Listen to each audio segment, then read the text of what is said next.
اللہ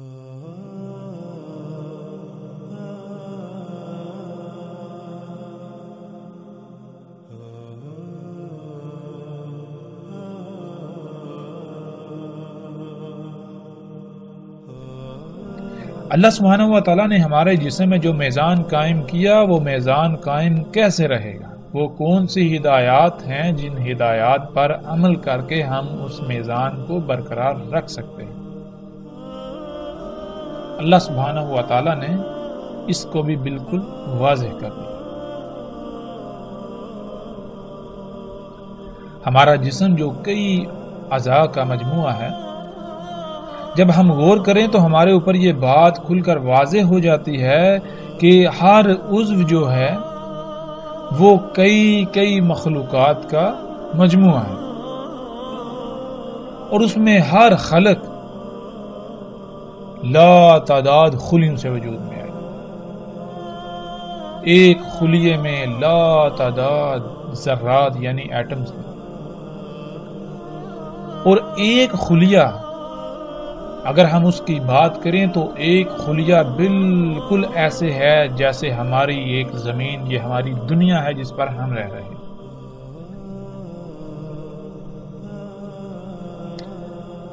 ہمارے ایک خلیے کے اندر پوری ایک ایسی دنیا آباد ہے جس دنیا میں ہم رہ رہے ہیں۔ ہمارے ایک خلیے کے اندر لا تعداد مخلوقات ہیں، فیکٹریاں، کارخانے، صفائی کا نظام، ٹرانسپورٹ کا نظام، ایک انتہائی عجیب و غریب پیچیدہ ترین نظام ہے، پیچیدہ ترین دنیا ہے، اور اس دنیا کا نظام تب تک ٹھیک سے چلے گا جب تک اس دنیا کو جو اس کی ضروریات ہیں وہ خالق کی ہدایات کے مطابق فراہم کی جائیں گی۔ ان ضروریات کی مقدار کیا ہوگی، ان ضروریات کا معیار کیا ہوگا، اس کا بھی علم صرف اور صرف اسی ہی کو ہو سکتا ہے جو اس دنیا کا خالق ہے، اور اس دنیا کا خالق اللہ سبحانہ و تعالیٰ کی ذات ہے۔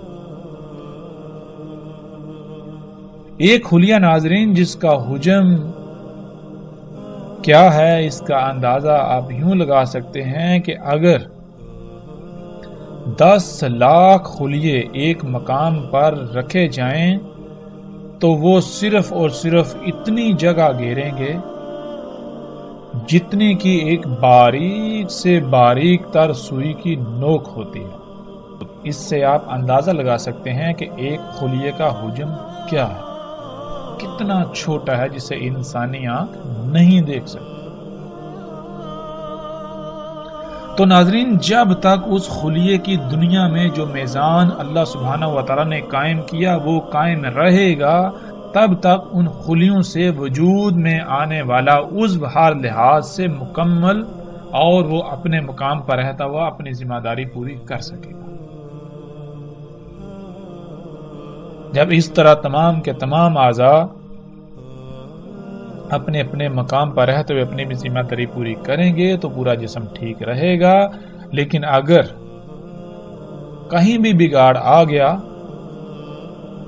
کہیں بھی خسارہ ہوا، کہیں بھی کوئی کمی، کوئی کوتاہی، کوئی لاپرواہی ہوئی، کسی بھی مخلوق نے جسم کے اندر یا جسم کے باہر جو کہ جسم کا حصہ ہے اس نے لاپرواہی کی تو جسم میں قائم جو میزان ہے اس میں خسارہ ہو جائے گا۔ جس خسارے کو ہم بیماریوں کا نام دیتے ہیں، اور اگر اس خسارے کو دور نہ کیا جائے، اس بگاڑ کو ختم نہ کیا جائے جو کہ فساد کہلائے گا، اس کی اصلاح نہ کی جائے تو پھر ایک وقت ایسا آئے گا جب یہ جسم اپنی اجل سے دوچار ہو، یعنی ایک آخری تباہی اس پر مسلط ہوگی جو اسے ختم کر دے۔ تو ناظرین، اپنی ہی ذاتوں میں ہم جتنا بھی غور و فکر کرتے جائیں وہ کم ہے، جیسے جیسے غور و فکر کرتے جائیں گے ہمارے اوپر راز کھلتے چلے جائیں گے۔ تو اب تک جو باتیں ہمارے سامنے آئیں وہ یہ ہیں کہ اللہ سبحانہ و تعالیٰ نے ہمارے جسم کو خلق کیا۔ ہمارے جسم کے دو پہلو ہیں، ایک ظاہری ایک باطنی۔ جو ظاہری ہے وہ بھی دو حصوں میں تقسیم ہے. اس میں ایک حصہ تو وہ ہے یعنی کچھ مخلوقات کچھ اعضاء تو ایسے ہیں جو محکم ہیں، جو فیصلہ کن ہیں، جن کے بارے میں اللہ سبحانہ وتعالیٰ نے ہمیں علم دے دیا کہ ان کا مقصد کیا ہے. جیسے ہاتھ ہیں، ہمیں پتا ہے، ہمیں علم ہے ان کا مقصد کیا ہے. پاؤں ہیں، ان کا علم ہے مقصد کیا ہے. آنکھوں کا مقصد کیا ہے، کانوں کا مقصد کیا ہے. ان کے برعکس کچھ ایسے بھی ہیں جن کا علم اللہ سبحانہ وتعالیٰ نے نہیں دیا کہ ان کا مقصد کیا ہے. اگر علم نہیں دیا تو اس کا مطلب یہ نہیں کہ ان کا کوئی مقصد نہیں ہے، وہ بے فائدہ ہیں، وہ بے مقصد ہیں. ایسا ہرگز نہیں، ان کا بھی کوئی نہ کوئی مقصد ہے. ہمیں اگر علم نہیں دیا تو وہ صرف اور صرف اس لیے نہیں دیا کیونکہ ہمارا ان سے ایسا کوئی تعلق نہیں. ہمارے لیے ان کا علم ہونا ضروری نہیں. اللہ سبحانہ وتعالیٰ نے انہیں جس مقصد کے لیے خلق کیا ان کو خلق کر کے ان کے مقام پر رکھ دیا. جب تک وہ اپنے مقام پر رہتے ہوئے اپنی ذمہ داری ادا کریں گی تو ہمارا جسم ٹھیک رہے گا. اس لیے ہمارا ان کے ساتھ کوئی تعلق نہیں، وہ اپنا کام کر رہے ہیں. پھر دوسری بات، ہمارے جسم کا ایک باطنی حصہ، باطنی پہلو جو کہ پوشیدہ اعضاء ہیں جن کو اللہ سبحانہ تعالیٰ نے ہم سے چھپا کر رکھ دیا. وہ کیا ہے؟ وہ ہمارے جسم میں اللہ کا غیب ہے، جس کا قرآن میں اللہ سبحانہ وتعالیٰ نے بار بار ذکر کیا، جس کے بارے میں اللہ سبحانہ وتعالیٰ نے کہا کہ غیب پر ایمان لاؤ. اب غیب پر ایمان لانا کیا ہے؟ غیب پر ایمان لانا یہی ہے کہ اللہ سبحانہ وتعالیٰ نے ہمارے جسم کے اندر وہ اعضاء جو چھپا کر رکھ دیے ان کو خلق کرنے کا کوئی نہ کوئی مقصد ہے، اور جس مقصد کے لیے انہیں خلق کیا انہیں اس مقصد کو پورا کرنے کے لیے ان کے مقام پر رکھ دیا، ان کی لائن پر لگا دیا. جب تک وہ اپنے اپنے مقام پر رہتے ہوئے اپنی اپنی لائن کو پورا کریں گے، اس مقصد کو پورا کریں گے تو پورا جسم ٹھیک رہے گا. اگر کہیں بھی کوئی بگاڑ پیدا ہوا تو پھر فساد ہوگا، تباہیاں ہوں گی جن کو ہم بیماریاں کہتے ہیں، اور پھر آخر کار جسم موت کا شکار ہو جائے گا. تو جتنے بھی اعضاء ہمارے پوشیدہ ہیں یہ سارے کا سارا اللہ کا غیب ہے ہمارے جسم میں. یہ ہے ایمان لانا کہ اگر ہماری ان تک رسائی ہو جائے تو ہم ان کے ساتھ کسی قسم کی کوئی چھیڑ چھاڑ نہیں کریں گے، ہم ان کے ساتھ کسی قسم کا کوئی پنگا نہیں لیں گے. کیوں؟ اس لیے کہ اگر ہم نے ان کے ساتھ چھیڑ چھاڑ کی تو نظام درہم برہم ہو جائے گا. ہمارا ان کے ساتھ ایسا کوئی تعلق نہیں کہ ہم ان کے ساتھ چھیڑ چھاڑ کریں. یہ ہے غیب پر ایمان لانا. پھر مزید اگر ہم غور و فکر کریں ناظرین، اگر جسم سے خون نکال لیا جائے تو کیا ہوگا؟ جسم کانپ اٹھے گا. جسم سے جو اللہ تعالیٰ نے جو غیب جو رکھا، جو آزاد چھپا کر رکھ دیے، جو اللہ تعالیٰ کا غیب ہے ہمارے جسم میں، اگر اس میں سے کوئی بھی چیز نکال لی جائے گی تو کیا ہوگا؟ اس عضو کی، اس شے کی ذمہ داری کی نوعیت کے اعتبار سے جسم کا نقصان ہو.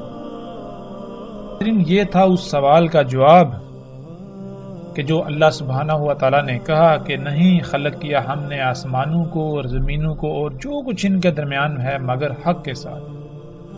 حق کے ساتھ خلق کرنا کیا ہے؟ اللہ سبحانہ وتعالیٰ نے کہا کہ اپنی ہی ذاتوں میں غور و فکر کرو. تو جب ہم نے اپنی ہی ذاتوں میں غور و فکر کیا تو ہمارے سامنے بہت ساری باتیں آئیں. جو چیزیں، جو باتیں، جو سبق ہمارے سامنے آیا تو اللہ سبحانہ وتعالیٰ کہتے ہیں بالکل یہی مثال، بالکل اسی طرح خلق کیا ہم نے آسمانوں کو، زمینوں کو اور جو کچھ بھی ان کے درمیان ہے. اور ہم نے خلق کی اجل مسمى. اجل مسمى کیا ہے؟ اس کا بھی بالکل واضح ہو چکا کہ ہم نے یہ سب کچھ خلق کیا ہے تو ایسا نہیں ہے کہ اگر ان میں چھیڑ چھاڑ کی جائے گی تو یہ ویسی کی ویسی رہیں گی. نہیں، اگر ان میں چھیڑ چھاڑ کی جائے گی، اگر ان کو ان کے مقام سے ہٹایا جائے گا تو پھر کیا ہوگا؟ پھر ان میں خرابیاں ہوں گی. پھر آخرکار ایک ایسا وقت آئے گا جب یہ تباہی سے دوچار ہو جائے گی. یہ ہے اجل مسمى.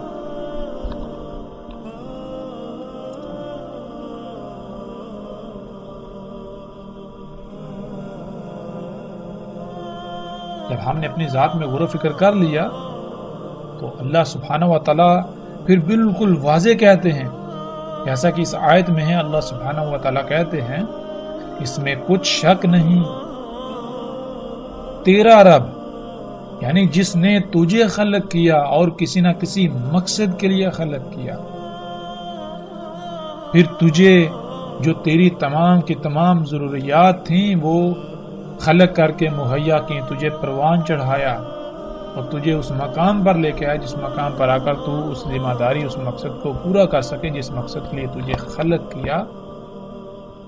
وہی رب ہے تمام کی تمام مخلوقات، یعنی تمام کی تمام مخلوقات کو بھی اسی نے خلق کیا، کسی نہ کسی مقصد کے لیے خلق کیا، اور تمام کی تمام مخلوقات کو خلق کر کے جو جو ان کا مقام تھا سب کو اس کے مقام پر قائم کر دیا، اور اسے ہی علم ہے کہ ان کی ضروریات کیا ہیں، ان کی ضروریات کا معیار، ان کی ضروریات کی مقدار کیا ہے، سب کا سب اسے علم ہے۔ یہ کائنات، یہ تمام مخلوقات کیسے ٹھیک رہیں گی، کائنات کا نظام کیسے چلے گا، یہ سب کا سب صرف اور صرف اسے ہی علم ہے۔ کیوں؟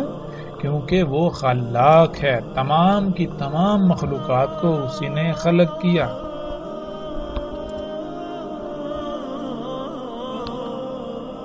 تو یہ تھا ناظرین حق کے ساتھ خلق کرنے کا جواب۔ اس جسم پر اللہ سبحانہ و تعالیٰ نے ہمیں اختیار دیا ہے، جسم کی تمام مخلوقات ہماری محتاج ہیں، ہم چاہیں تو جسم کو حلال طیب فراہم کریں، خالق کی ہدایات کے مطابق ان کی ضروریات مہیا کریں، اور اگر ہم چاہیں تو خالق کی ہدایات کو یکسر نظر انداز کرتے ہوئے اپنی مرضی کے مطابق اس جسم میں جو جی میں آئے اونڈے لیں اور جسم میں تمام مخلوقات کے حقوق کو غصب کریں۔ بالکل یہی مثال اس دنیا کی ہے، آسمانوں کی ہے، زمین کی ہے، ان کے درمیان جتنی بھی مخلوقات ہیں ان کی ہیں۔ جیسے اس جسم میں تمام کی تمام مخلوقات ہماری محتاج ہیں، اس جسم پر اللہ سبحانہ و تعالیٰ نے ہمیں اختیار دیا، بالکل اسی طرح اس زمین کی، اس آسمان اور زمین کے درمیان جتنی بھی مخلوقات ہیں یہ تمام کی تمام ہماری محتاج ہیں، ان کا اختیار اللہ سبحانہ و تعالیٰ نے انسان کو دیا۔ اور اللہ سبحانہ و تعالیٰ نے بالکل واضح کر دیا کہ اگر تم صرف اور صرف میری ہی غلامی کرو گے تو کائنات کا نظام بالکل ٹھیک رہے گا، کائنات میں کوئی فساد نہیں ہوگا، کوئی بھی خرابی نہیں ہوگی، اور اگر تم نے اس کائنات میں میری ہدایات کے خلاف عمل کیا تو اس کائنات میں ہر سطح پر قائم میزان میں خسارہ ہو جائے گا، جس سے پھر خرابیاں ہوں گی، پھر تباہیاں آئیں گی، پھر وہ اجل جو اللہ نے خلق کی وہ آ جائے گی، یعنی ایک آخری بڑی تباہی جو تمہیں اپنی لپیٹ میں لے لے گی۔ یہی وہ دجال تھا جس سے تمام کے تمام نبیوں نے ڈرایا، تمام کے تمام نبیوں نے ممکنہ پیش آنے والے خطرے سے متنبہ کیا، تمام کے تمام نبیوں نے، رسولوں نے یہی دعوت دی اپنی قوم کو، اپنی امت کو، کہ اللہ سبحانہ و تعالیٰ نے آسمانوں، زمینوں اور جو کچھ بھی ان کے درمیان ہے سب کا سب حق کے ساتھ خلق کیا، اس لیے صرف اور صرف اللہ ہی کی غلامی کرو۔ دیکھو اگر تم اللہ کی غلامی نہیں کرو گے تو جو تم اعمال کرو گے ان اعمال کا جس حد تک، جس سطح تک اثر ہوگا اس حد تک پھر رد عمل آئے گا۔ اسی رد عمل سے تمام کے تمام انبیاء نے ڈرایا، متنبہ کیا، لیکن کیا وہ قومیں ڈریں؟ لیکن کیا ان قوموں نے اپنے ان اعمال کو ترک کر دیا؟ کیا وہ اللہ کے غلام بن گئے؟ تو جب ہم قرآن سے اس کا سوال کریں تو اللہ سبحانہ و تعالیٰ بالکل واضح کر دیتے ہیں کہ ایسا ہرگز نہیں ہو۔ انہوں نے اس دعوت کو تسلیم نہ کیا تو پھر ان کا انجام کیا ہوا؟ اللہ سبحانہ و تعالیٰ نے قرآن میں یہ بھی بالکل واضح کر دیا۔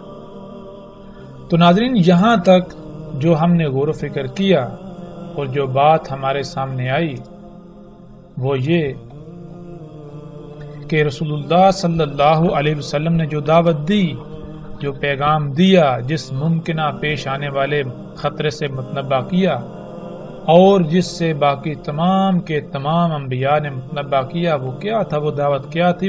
وہ دعوت یہی تھی کہ تمہارا رب اللہ ہے، اللہ ہی کو اپنا رب بناؤ، صرف اور صرف اللہ ہی کی غلامی کرو۔ اللہ سبحانہ و تعالیٰ نے اس کائنات میں میزان قائم کر دیا، اس میزان میں خسارہ مت کرو۔ اگر اس میزان میں خسارہ کرو گے تو جان لو اللہ سبحانہ و تعالیٰ نے اجل بھی خلق کی، تو پھر کیا ہوگا؟ وہ اجل آ جائے۔ جب وہ نہ مانے، جب وہ باز نہ آئے، اپنی اس روش کو ترک نہ کیا، انبیاء اور رسولوں کی دعوت پر لبیک نہ کہا، ایمان نہ لائے، تو پھر ان کا انجام کیا ہوا؟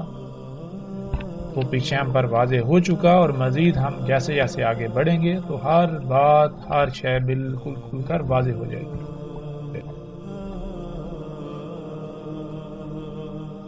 جیسے نوح علیہ السلام نے اپنی قوم کو دعوت دی، بالکل اسی طرح باقی رسولوں نے بھی اپنی اپنی قوموں کو دعوت دی، اپنی اپنی قوموں کو ڈرایا۔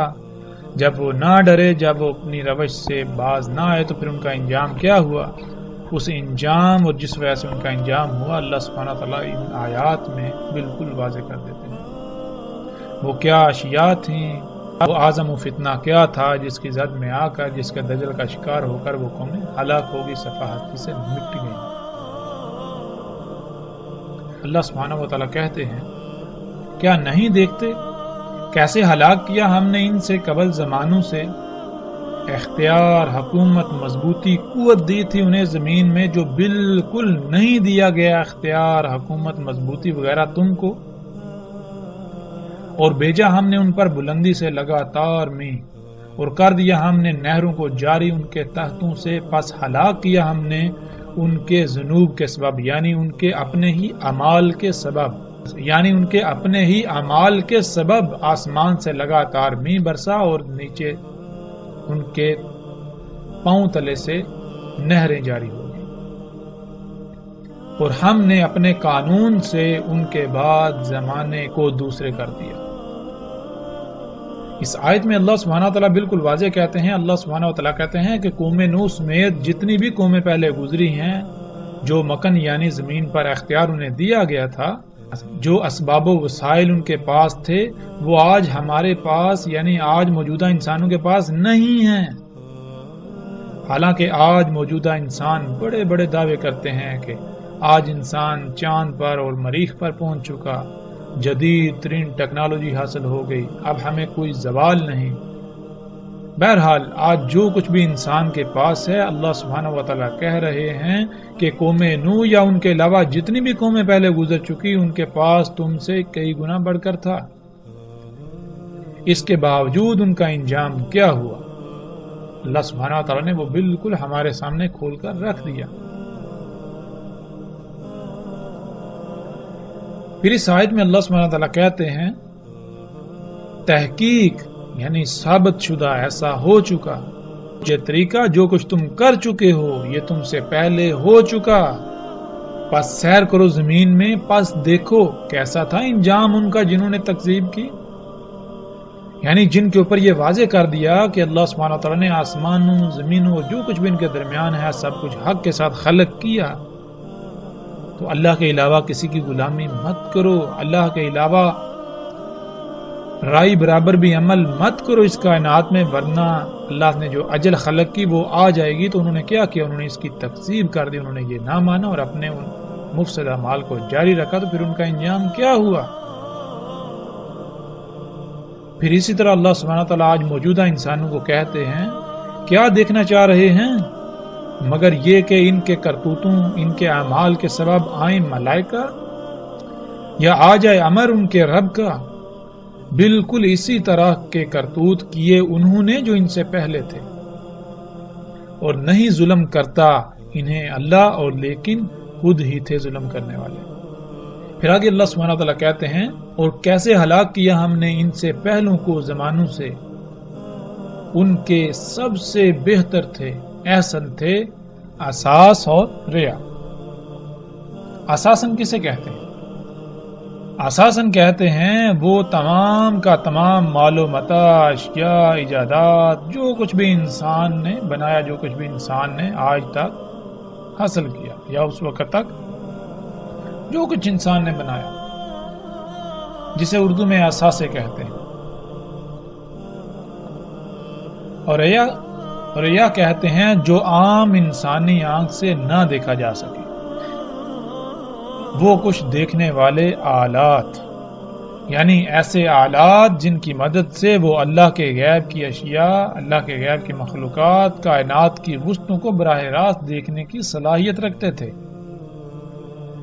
یعنی اس آیت میں اللہ سبحانہ تعالیٰ بالکل واضح کہہ رہے ہیں کہ وہ جو پہلی قومیں گزر چکی، جن کو ہم نے ہلاک کیا، جو ہلاک ہوئیں اپنے ہی اعمال، اپنے ہی کرتوتوں کے سبب، وہ ان کے پاس جو کچھ انہوں نے بنایا ہوا تھا، جو کچھ انہوں نے ایجاد کیا ہوا تھا، جو کچھ انہوں نے بنایا ہوا تھا، وہ سب سے بہتر تھا، اور ان کے پاس جو دیکھنے کے آلات تھے وہ بھی تم سے بہتر تھے، وہ بھی سب سے بہتر تھے۔ پھر آج ہم دیکھیں کہ ایسی کون سی ایجادات ہیں، وہ کون سے اثاثے ہیں جو آج انسان اکٹھے کر چکا ہے، جو انسان آج بنا چکا ہے، اور پھر وہ کون سے ایسے آلات ہیں جن سے انسان کے پاس دیکھنے کی ایسی صلاحیتیں آ گئیں جو صلاحیت عام انسانی آنکھ سے دیکھنے کی نہیں ہے۔ اور جب ہم غور کرتے ہیں تو آج ہماری آنکھوں کے سامنے انسان کے خلق کردہ وہ تمام کے تمام اثاثے اور وہ تمام کے تمام دیکھنے کے آلات سامنے آ جاتے ہیں، اور وہ آج سب کے سب موجود ہیں۔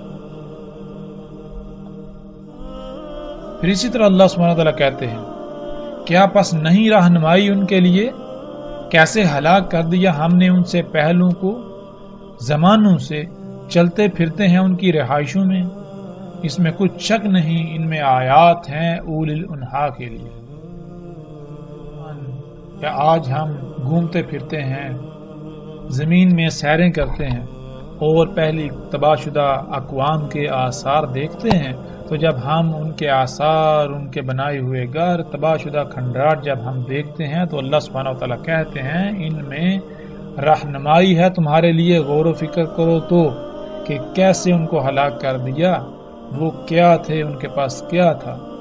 پھر اسی طرح اگلی اس آیت میں اللہ سبحانہ وتعالیٰ کہتے ہیں کیا نہیں سیر کی، کیا نہیں گھومے پھرے زمین میں، پس دیکھیں کیسا تھا انجام ان کا جو ان سے پہلے تھے وہ بہت شدید، ان سے کئی گنا بڑھ کر قوت میں، زمین کے نوادرات میں، یعنی جو زمین کے اندر اللہ سبحانہ وتعالیٰ نے چھپا کر زمین کے خزانے رکھے ہیں ان میں، اور انہوں نے زمین پر ایسی تعمیرات کی، زمین کو ایسے آباد کیا، شہروں کے شہر آباد کیے جو ایسی تھیں جیسے نہ ختم ہونے والی، مضبوط اور لمبے عرصے تک قائم رہنے والی، جتنی زیادہ سے زیادہ وہ کر سکتے تھے، جتنا زیادہ سے زیادہ وہ زمین کو آباد کر سکتے تھے، تعمیرات کر سکتے تھے، وہ انہوں نے کی دوسروں کے مقابلے میں۔ اور آئے ان کے پاس ان کے رسول بینات کے ساتھ، یعنی اللہ کے رسول جب اللہ کے بھیجے ہوئے ان کے پاس آئے تو انہوں نے سب کچھ کھول کر رکھ دیا کہ جو کچھ تم یہ کر رہے ہو اس کا انجام کیا ہے اور اس کی حقیقت کیا ہے۔ بس نہیں تھا اللہ ظلم کرنے والا ان کے لیے، اور لیکن تھے خود ہی ظلم کرنے والے۔ اس آیت میں بھی اللہ سبحانہ وتعالیٰ نے بالکل کھول کر واضح کر دیا۔ اللہ سبحانہ وتعالیٰ کہہ رہے ہیں کہ جو تم سے پہلے تھے زمین پر، جو تم سے پہلے امتیں، قومیں آباد تھیں، جن کی طرف ہم اپنے رسول بھیج چکے، جو تکذیب کر چکی، جو ہلاک ہو چکی، کیا تم نے زمین میں سیر نہیں کی؟ کیا تم زمین میں گھومے پھرے نہیں؟ تم نے زمین کے ان کے کھنڈرات، ان کے آثار نہیں دیکھے؟